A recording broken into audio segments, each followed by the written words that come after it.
अस्सलाम वालेकुम। I hope कि आप सब ठीक होंगे और सबका सही से जा रहा होगा। जा रहा है सही से या नहीं जा रहा है, जा ही रहा होगा इंशाल्लाह। आज मुझे आप लोगों को एक कहानी सुनानी है, एक इंटरेस्टेड कहानी है। मतलब इसके बाद आप सोचना कि मतलब मैं क्या बोल रहा था। ये कहानी यहाँ से स्टार्ट होती है। एक बंदा होता है, वो किश्ती में सवार निकलता है समंदर की सैर करने, लेकिन थोड़ी आगे पहुंचता है तो समंदर की लहरें उसको डुबा देती है। डूब गया बेचारा। अब वो तैरते तैरते तैरते तैरते, लेकिन बंदा क्या था, तवक्कल करने वाला था, अल्लाह पे उसको बहुत ज्यादा भरोसा था। अब वो तैरते तैरते एक किनारे पे पहुंच जाता है, एक जजीरे आइलैंड पे पहुंच जाता है।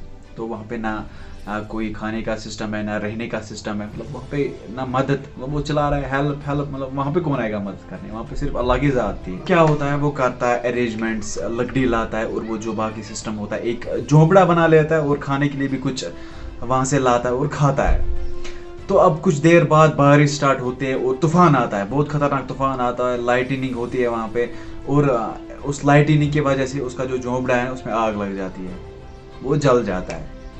अब जब जो इसने घर बनाया था रहने के लिए वो भी जल गया, तो ये बहुत ही ज्यादा नाउम्मीद हुआ। इसने बोला एक तो मैं यहाँ पे आया, इतना स्ट्रगल करके मैंने यहाँ पे ये झोंपड़ा बनाया, इसमें भी अल्लाह ने आग लगा दी, मसला क्या है, ये क्यों हो रहा है। अब तो ये बहुत डरने लगा, ये मेरे साथ क्या हो रहा है। लेकिन कुछ देर बाद क्या हुआ, मतलब वो ट्विस्ट बोलते हैं ना, वैसा ही कुछ हुआ। जब उसको पता चलती है कि अब इसमें आग लग चुकी है, मेरा जो घर था, उसका जो घर था, वो जल चुका है, धुआं उड़ रहा था, तब उसको लगा कि अब सारी उम्मीदें खत्म हो चुकी है, मैं अब मरने वाला हूँ। लेकिन कुछ देर बाद क्या होता है, वो ऑब्जर्व करता है, उसको पीछे से कोई आवाज दे रहा है, you need help, you need help. तो वो वहां से बोल रहे हैं, हाँ आपको कैसे पता चला मुझे हेल्प चाहिए। बोला आप तो, आपने तो आग जलाई है बीच समंदर में, आइलैंड पे आग जलाई, तो इसका मतलब होता है मदद, आपको हेल्प की जरूरत है। फिर वो सोचता है अल्लाह जो भी करता है वो अच्छे के लिए करता है।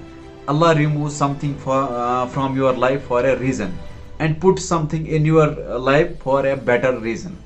सो कहने का मकसद ये था कि मतलब वो नाउम्मीद हो चुका था उस टाइम। पहले तो वो अल्लाह ताला पे तवक्कल करने वाला था, उसने बहुत तवक्कल किया था, लेकिन उसके बाद वो क्या, मतलब जब घर भी जल गया उसको, तो वो सीधे कोई भी नाउम्मीद हो सकता है। लेकिन अल्लाह ताला ने कैसे उसकी मदद की, मतलब क्या जरिया बनाया मदद का। सो होप आपको ये वीडियो पसंद आया होगा। अगर पसंद आया किसी भी रीजन से, तो आपको क्या करना है, वीडियो को लाइक करना है और शेयर भी करना है और मेरी चैनल को सब्सक्राइब करना है। बाकी हम नई वीडियो मिलते हैं, तब तक के लिए आप ख्याल रखना अपना। अल्लाह निगहबान, फी अमानिल्लाह।